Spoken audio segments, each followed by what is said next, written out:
Olá, mulher! Como é que você tá do lado daí?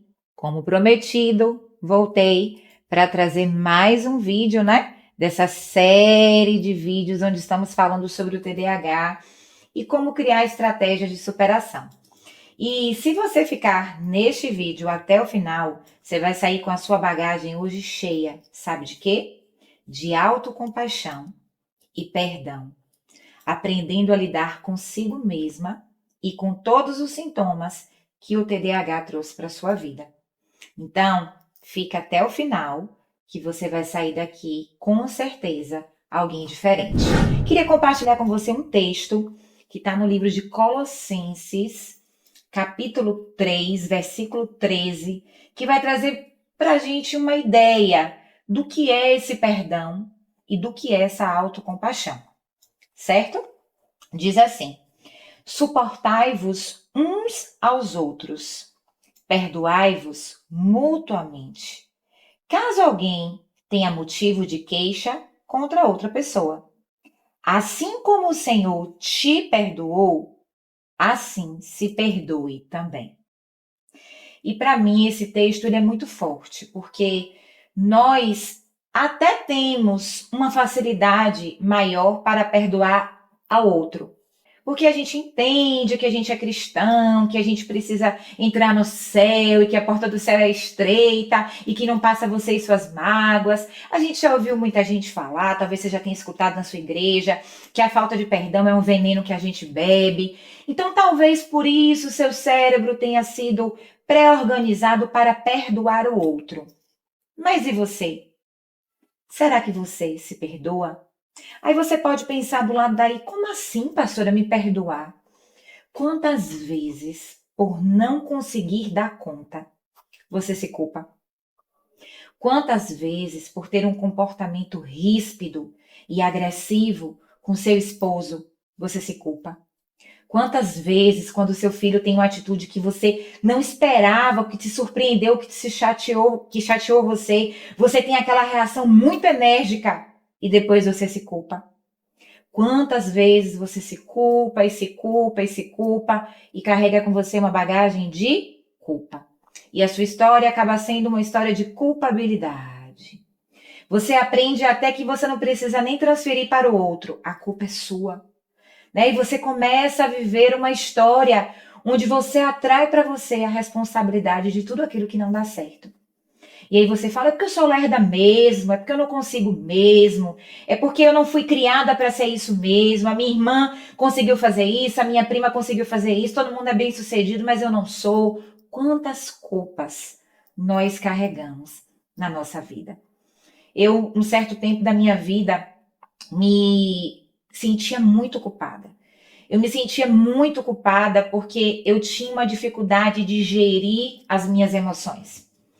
E eu, dentro da minha casa, enquanto eu era jovem, né, adolescente, jovem, eu saí de casa com 21 anos quando eu me casei, eu sempre fui muito submissa, sempre me silenciei, sempre obedeci muito tudo aquilo que me era proposto. Mas sabe quando você, muitas vezes, a sua mãe te diz que é azul e você diz que é azul por obediência, ela te diz que é rosa e você diz que é rosa por obediência? Por obediência eu dizia sim para tudo. Só que quando eu casei, que eu tive os meus filhos, eu queria que os meus filhos fossem iguais a mim. Eu queria que eles, se eu dissesse é azul, viu? Eles dissessem é azul, minha mãe. Se eu dissesse é preto, minha mãe. Só que, gente, não. Eu não sei se porque eles são homens, eu não sei se porque a geração hoje é outra. O negócio não rola assim aqui em casa, não, gente. Aqui em casa, se eu disser preto, eles vão trazer a opinião deles. Eles vão dizer, não, minha mãe, isso aqui é rosa, isso aqui é verde, isso aqui é tantas coisas. E eu, gente, com um temperamento sanguíneo, hemorrágico, que sempre quis que as coisas fossem do meu jeito, porque quando as coisas saíam do meu controle, eu virava giripoca, comecei a ter muitos conflitos. Porque eu vivia em embates com os meus filhos. Eles diziam uma coisa, eu dizia outra, dizia uma coisa, eu dizia outra. E eu lembro que o meu esposo sempre dizia, Cris, comunicação não violenta. Se eles falam assim com você, fale de outro jeito, né? Tente trazer uma fala mais mansa, mais gente. Só no meu jeito de falar, eu já falava, já estava parecendo que o mundo já estava desabando. Então, por conta disso, eu tinha uma atitude com eles, mas depois eu sentia tristeza, porque eu dizia, pai, como um bom pai, e eu como cristã, não é isso que o Senhor, pai, esperava de mim. E aí ia tomar banho, chorava, dizia, Deus me ajuda, eu não consigo refrear minha boca, eu não consigo ser mais calma, eu não consigo ser mais tranquila. Se derrubasse um cuscuz no chão, se pisasse na cozinha que eu tinha acabado de passar pano, gente, era muito difícil. E por conta disso, eu comecei a criar uma bagagem de culpa.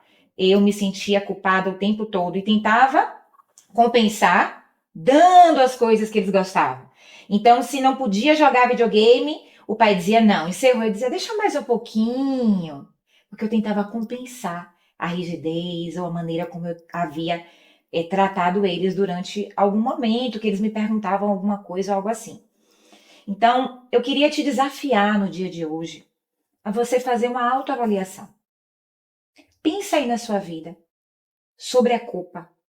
Será que você já não tem uma bagagem criada, formada e pesada de tantas culpas que você carrega com você? Culpas de muitas vezes dizer não porque você não dava conta. Ou culpas de dizer sim, mas na hora H não conseguir fazer como a pessoa esperava. Eu ouvi uma frase esses dias que me chamou muito a atenção. Não existe compaixão sem autocompaixão. Não existe você se compadecer com a dor de alguém se você primeiro não se compadece com a sua própria dor. Não existe, gente.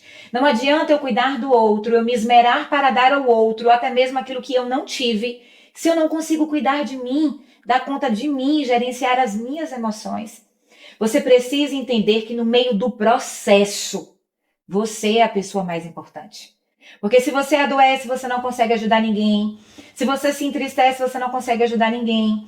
Se você perde a consciência de quem você é em Deus, você não consegue mais exercer nem mesmo aquilo que Deus chamou para ser.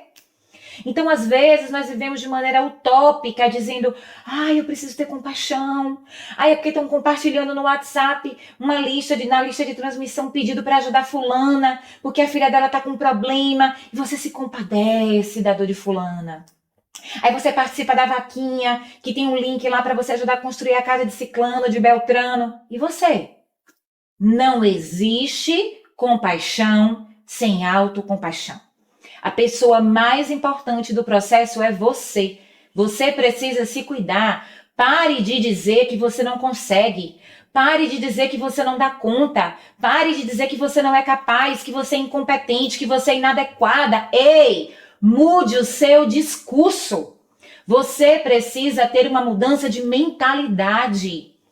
Sabe? Quando a gente para pensar na palavra do Senhor e quando ele diz assim, perdoai-vos como eu já vos perdoei. Existe um perdão de Deus que já foi, sabe, designado para nós. E nós ainda estamos carregando a culpa. E nós cuidamos de todo mundo, nós protegemos todo mundo, somos um cerco de proteção para todo mundo. Temos compaixão do mundo todo, até de quem você não conhece, mas porque apareceu no jornal você está ali chorando. Mas você não tem de você. Tá errado. Hoje eu estou aqui para dizer para você, cuide-se, valorize-se, preze pelos seus sentimentos, você é importante nessa jornada. Você precisa se permitir entender quem você é em Cristo Jesus. Talvez você tenha crescido com uma relação de paternidade totalmente distorcida. Talvez você tenha crescido com uma relação onde o seu pai não morava com você, onde você cresceu sem um pai, onde você não tinha referência masculina e por isso você acha que hoje você precisa fazer tudo e mais um pouco por todo mundo e quando você não faz, você se culpa. Ou talvez você não consiga ser com Deus aquilo que você queria, porque você está transferindo para o seu relacionamento com Deus o relacionamento que você tinha com seu pai ou que você não teve com seu pai. Eu aprendi algo na minha caminhada que foi uma virada de chave na minha vida. Sim, Deus representa uma divindade. Sim, nós representamos a humanidade. Mas entre a divindade e a humanidade, quando Jesus morreu na cruz, ele trouxe para nós um meio termo, que é a paternidade. A paternidade de Deus, ela precisa te alcançar hoje para te dizer que Ele levou sobre si todas as suas dores. E essas dores não são apenas físicas, elas são emocionais, elas são psicológicas, sabe? Elas são das lembranças amargas do seu passado, porque alguém um dia te disse, porque alguém um dia te falou, porque você se comparou com alguém. Você precisa liberar perdão para você mesmo. Você precisa ter compaixão de você mesmo, porque no processo você é a pessoa mais importante. E aí talvez falando, você diga, meu Deus, falando, ouvindo, eu sei que eu preciso fazer, mas eu não consigo. Eu quero te mostrar na vida real como é que isso acontece. Eu quero que você pense que aqui está esse vaso com água que você está vendo aqui, e eu até coloquei uma cor na água para você poder ver. Isso aqui é tudo que Deus tem para fazer nas nossas vidas. Imagine que Deus quer te levar a este lugar. Imagine que este é o destino que Deus tem para você. Um destino onde a sua potencialidade é destravada, onde você consegue avançar na sua escrita, na sua oralidade, nos seus relacionamentos, sabe? Onde você consegue avançar nos seus planos, nos seus sonhos, nos seus projetos. É isso. Isso é tudo que Deus tem para você. Amém? Você está me entendendo do lado aí? Imagine que esse é o tudo. Agora imagina que aqui é você. É claro que comparado ao que Deus tem para você, você vai ser pequeno mesmo. E é intencional para que você sempre se coloque na posição de dependência. Mas sabe o que é que acontece? Muitas vezes, por você se ver pequeno, diante da grandeza do propósito de Deus para você, você se acha inapropriado. Você se acha improvável. Você se acha, não, Senhor, não sou eu. O Senhor chamou foi outro pai. Não, pai, não foi a mim, não. Não, Deus, não é através de mim que o Senhor vai fazer, não. Isaías falava muito isso, Jeremias falava muito isso. Mas o Senhor, Ele é tão estratégico, que quando cada um daqueles que foram chamados por Deus, Moisés, Abraão, demonstraram a sua incapacidade, Deus sempre mostrava uma estratégia. E é isso que eu quero te dizer hoje. Mesmo você sendo esse vaso, se permita hoje, olha só, que o Senhor te encha e traga para você o preenchimento. Mas não pare quando você perceber que já existe algo, porque às vezes na caminhada da gente é assim, a gente está tão seco que a gente não consegue nem mais chorar, porque a gente não acredita mais em nada, mais em ninguém, nem na gente mesmo. E aí a gente vai para a igreja, ou vai numa célula, ou ouve um culto online, ou uma pregação, uma música, a gente sente um gostinho, sabe? Um frescor. Mas não é só isso que Deus tem para você. Ter sintomas de TDAH não limita os seus avanços. Ter sintomas de TDAH não limita aquilo que Deus quer fazer na sua vida, aquilo que Deus quer fazer através de você, aquilo que Deus quer fazer em você. Então, quando você perceber que você está vulnerável, que você está cansada, que você está se sentindo culpada, que você não consegue ter compaixão de você mesma, ore ao Pai e diga, Pai, assim como o Senhor me perdoou, me permita sentir esse perdão sobre mim.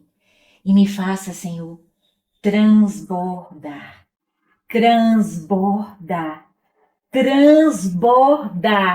até que não fique mais nada meu em mim e eu seja completamente cheia daquilo que o Senhor tem para mim. Colossenses 3:13 diz, perdoe quem te feriu, perdoe quem te machucou, mas perdoe também a você mesmo, assim como o Senhor já te perdoou. Amém? Então, mulher, carrega isso com você. Porque eu tenho certeza que o chamado de Deus para o tempo, que se chama hoje para a sua vida é que você se torne uma mulher que vence dores.